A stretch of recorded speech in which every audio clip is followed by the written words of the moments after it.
Hello, podcast listener. My name is Connor Byrne, and welcome to my podcast, Connor Radio. Today's podcast episode is about my dog Hazel, the process of adoption, and the experience since having her added to my life. Before I get into today's podcast, I want to preemptively say thank you for stopping in, and I also wanted to make known to you that all these materials that we talk about on the podcast are available on my website, connorburn.net. If you go to the shop tab, there are screensavers that motivate you, and there are Notion templates that organize you. With that out of the way, this is Connor Radio, and we are talking about my dog, Hazel. Hazel, go eat. No, stop. No, don't bark. Don't stop barking. No, go eat. These are 3 of myriad of command I've distributed to my dog over the last 2 to 3 weeks. In my time since adopting my dog, there has been very little time to collect my thoughts on the overall experience. Here is what I have learned from adopting a dog and how it applies to building a better life. Patience reigns supreme in the face of certain defiance. Animals are not human. They have their own likes and interests, but they do not think in the same manner that we do as humans. Being patient with a pet means sitting with the very real pain of not getting what you want the first, second, third, hell, even 10th time that you ask for it. For my dog Hazel, taking commands from me and learning what is right and wrong is a very stubborn process, both for her and for her owner. This process generates feelings of envy towards other dogs' obedience to their owners. Patience is hard because it stands in opposition to instant gratification. When Sally Sue calls her dog, it comes right to her. When John Smith asks his dog to calm down, the dog goes right to his cage. How come my dog won't do this? There must be something I'm doing wrong with my dog.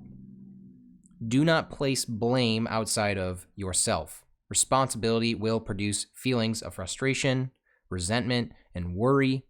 Will also build a foundation to create more fulfilling, more powerful relationships. Responsibility is a private endeavor. The only person who can help you achieve it is a part of you that has, until now, before adopting that dog, remained quiet. No one will see or understand how you achieve responsibility or responsiveness from your pet. The only thing we see is the end product. What you today observe in Sally Sue's dog coming to her on command, what you didn't see is the 4 months it took for Sally just to get her dog to recognize her own name, let alone come back to her when called. Perseverance turned her dog's defiance into dedication to her owner. When you observe in John's dog going to his crate on command stands juxtaposed with the hours and hours he spent plugging his ears as his dog barked at every car and every person on a bike that rode in front of his house. It is John's patience that helped him overcome his dog's anxious barking and turn this relationship into a pleasant experience for all. What we see happen in the moment is a culmination of exclusive time and effort long before it happens. To expect that we are special and cannot or should not go through the same learning curve is your ego trying to balance the scales in your mind, in your favor. A question I have is, can I do this right now? Having a dog, much like having a child, means fitting their needs into your everyday life. For me, I used to spend countless hours letting my mind wander or let my workouts bleed far beyond the boundaries of my calendar. With Hazel in the picture, there's always something to be doing. More importantly, there will never be a perfect time to do any one task or event. Instead, I want you to embrace fitting things in when you can, and not forcing activities when you lack the bandwidth, emotionally or physically. Something that I learned from all of this is to shoot for consistency and a positive experience, and let perfection claim its place in your activity over time. The first time that I saw Hazel on a leash, I realized how anxious she truly was of the outside, of people, of dogs. Her curiosity in squirrels, birds, and leaves was, to the best of my understanding, based on countless hours with her snoot pressed against the glass of a backyard door wall. What she has failed to receive in the first 2 years of her life before meeting me was a positive experience on a leash.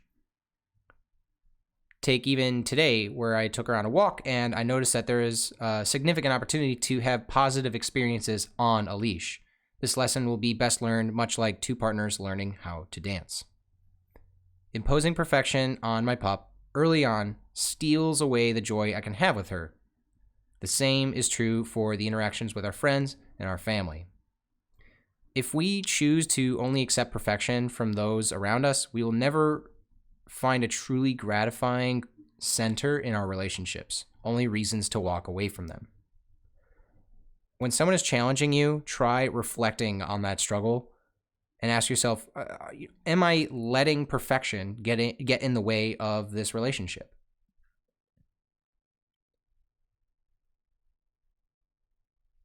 Out of all this, I've learned that owning a pet is always a two-way road.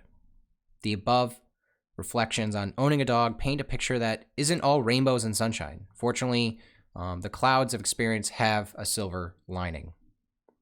Owning a pet is a benefit because they help bring people together. There's a common theme amongst dog owners that, much like having their own child, they cannot and should not leave their pet idle at home for too long. Objectively, this is true. On the flip side of isolating a dog from others, dogs offer a fantastic opportunity to accrue leadership and friendship capital in others. Are you going out of town for the day? Someone is likely very happy to help take care of your dog. Having a long day at work and need someone to help you let out the dog? No worries, your roommate can come to help. By no means am I indicating that these people should be or need to be relied on. Rather, by letting people into your life with the capacity to help, you allow people to show that they care about you. In fact, your asking them to help from time to time indicates to your friends and family a level of responsibility that you otherwise had never shown before.